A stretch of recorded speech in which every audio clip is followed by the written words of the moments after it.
everyone, welcome to another edition of Sector 5. I am your host, as always, Cody the Hangman Heinzman, once again joined by Jeremy.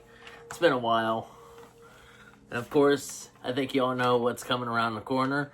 We're on that road, few days away. Wrestlmania. We are here to give our Wrestlmania predictions. We will be splitting these up into two different ones. So this will be for night 1, and then stay tuned for night 2 to be uploaded the next day.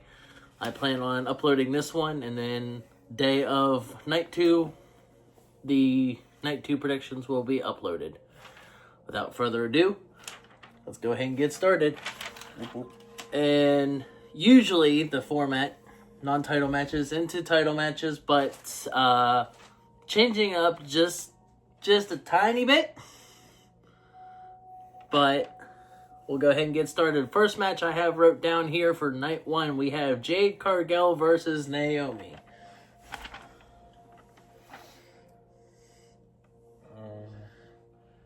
I would say Jade. I would assume Jade. That's gonna be it. That's an easy one. That's pretty cut and dry. I figure it'll be a decent match. We probably will have. It won't be long. It won't be a long match. It probably won't be too long of a match. Maybe a false finish. Not a false finish. A close count for Naomi. I also predicted it's going to be the opening match of night 1. I'm not sure about that one. This might be third match of the night if I had to take a guess. I'm gonna stick with first. I'm gonna stick with opening. Curtain jerker, as they call it. But yeah, I'm pretty sure Jade Cargill will win this match. I don't think she's had any match since coming back, so this is like her first match back. And I don't see them having her lose. Try and build her back up after the injury. Wouldn't make sense. Next matchup that we probably won't be on too long. Rey Mysterio faces El Grande Americano. El Grande Americano. I say Rey Mysterio. I kind of think we might have El Grande win this, and then maybe at Backlash have a mask match, and we finally unmask and figure out who El Grande Americana is. Not that it's not obvious who it is. I was gonna say, like, do we really need a unmasking, a mask versus mask match to figure that one out? I mean, for kayfabe. Kayfabe?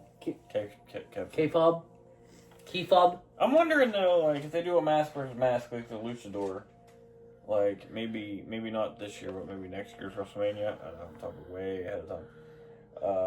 Have a mask versus mask match, and then like that's like Rey Mysterio's retirement match, and he loses and has to take the mask off, and that's how he retires. Maybe, but I don't see El Grande Americana lasting until next year. Oh no, but I also wouldn't want that match against El Grande Americana. Yeah. It would be something like Penta or another luchador. Fair. Like an actual luchador, not some, nonsense they got going on. Fair. But yeah, I'm gonna say Rey wins it, just for setup for potentially El Grande wins for a setup for Backlash. That could be. I'm gonna stick with Rey though. But going back to my thought though, I think Rey said that he wanted his retirement match to be against Dominic, but they already had a match at WrestleMania, so how would they? I mean, they could always bring it back around. Oh yeah, they could, I guess. They would probably have Dom go over. Mm-hmm. But on to that's future talk. Let's hypothetical. Let's get on with the program. On to our title matches that we have set up for night 1. You have the World Tag Team titles up for grabs. Eric Ivar, as if they're one person. Eric and Ivar Eric Ivar of War Raiders, the Monday Night War Raiders, versus Kofi Kingston and Xavier Woods of the New Day. Is that what they're calling themselves? That's the way Pat McAfee has dubbed them. They give it the New Day. Yeah. Because they're going to have me on this heel run. They might as well win the tag titles. Yeah. They're making it out as if it's supposed to be like an Extreme Rules or anything, but whenever they were doing the rundown, it didn't have any kind of speculation or anything, so it might change into some kind of Extreme Rules or something. Or, of course, it's WrestleMania, so rules are able to be stretched a little bit. I think it'll be Wrestlmania. No. I think it's an indoor arena. Oh, that's good. It's supposed to rain here. So we WrestleMania here, but not WrestleMania here. Somebody will be having a WrestleMania. Yeah. Next up, we have the United States Championship matchup. You got LA Knight defending his title against Jacob Fatu. Jacob Fatu is most likely walking out with that U.S. Championship. Unless something happens, like Solo gets involved in some... That's the only way I see LA Knight retaining. On the topic of Solo and that,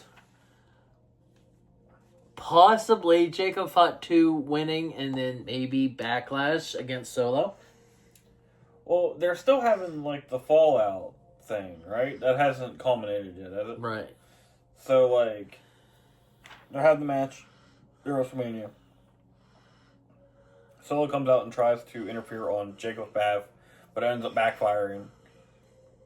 And then LA Knight retains, leading to something at Backlash. That's the only way I see that, but I think most likely Jacob Fatu's walking out U.S. champion.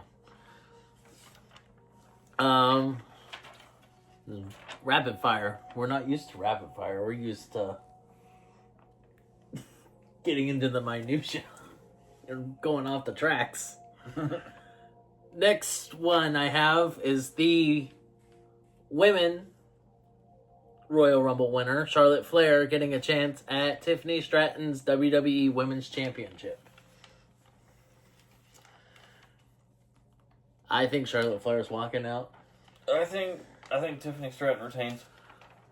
It'd be nice to see her retain. She hasn't really defended the title since winning it.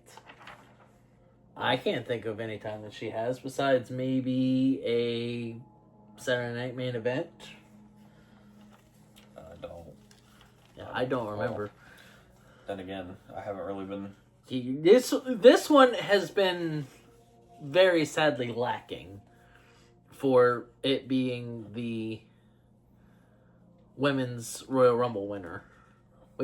They put a lot more stock into, and maybe I'm just saying this because I can actually watch Monday Night Raw and not SmackDown because it's on Netflix. Put more stock in the world title than the WWE. This felt like it came an afterthought. I know they've been building on it and that, but it just seemed like, okay, I chose Tiffany moving forward. I'm going to say Charlotte, just because it's Charlotte Flair, but that might be the reason that Tiffany finally does win it, to cement her stardom. Get a big win over a big name. Yeah, that's what I'm thinking. Because Charlotte's, I mean, realistically, how much longer is she going to be around? Right. Like,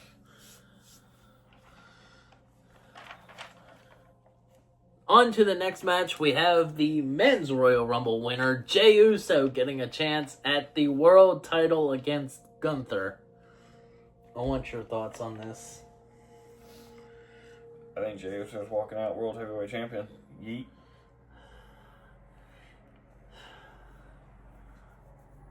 Yeah, I don't see it lasting long. It won't last long, but that's not the point of this. The point of this is who's winning, not who's winning, and then how long is their reign going to be? Right. I say Jey Uso. Even if it's only for like a month, like it'll be something. Yeah.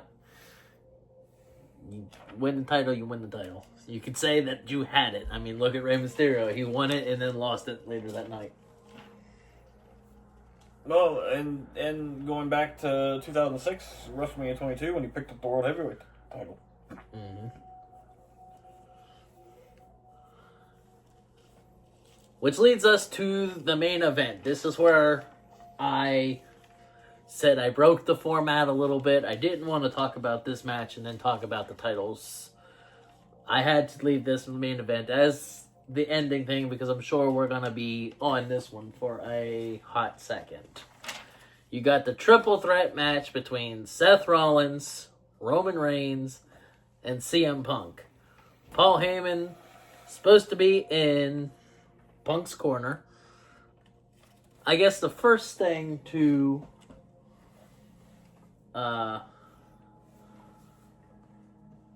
figure out is, what do we think Paul Heyman's going to do?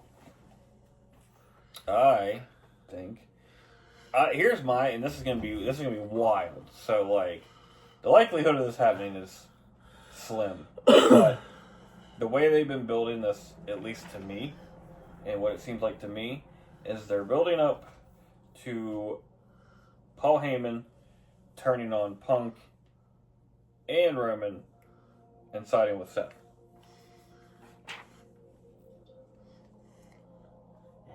It's seeming that way. Because look at all the bickering back and forth between them.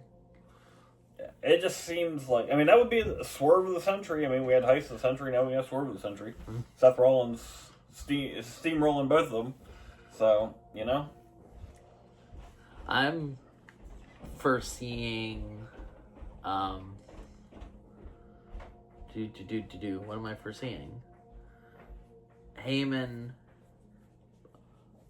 like, looking like he's helping Roman, but for it to go to, like trying to put a chair in for Roman and Punk ends up with it, or... Yeah, I can see that. But, ultimately, who do we think wins this? Punk? I'm going with Seth. He's just the wild card with this. Because a lot of the focus right now is on Roman and CM Punk. Mm-hmm. They're both kind of having the back and forth. Seth's going to capitalize on that. Right. And if Heyman does turn, then, you know, I'm going Seth, and I'm going Heyman's leaving with Seth. Mm-hmm. Yeah, I mean, that's the only way I can see where Seth and Paul Heyman end up. On that same, also, it'll be a heel turn for both Rollins. Rollins and Paul Heyman. I mean, because everybody in this match is a face. Mm-hmm. And so it's a triple threat face.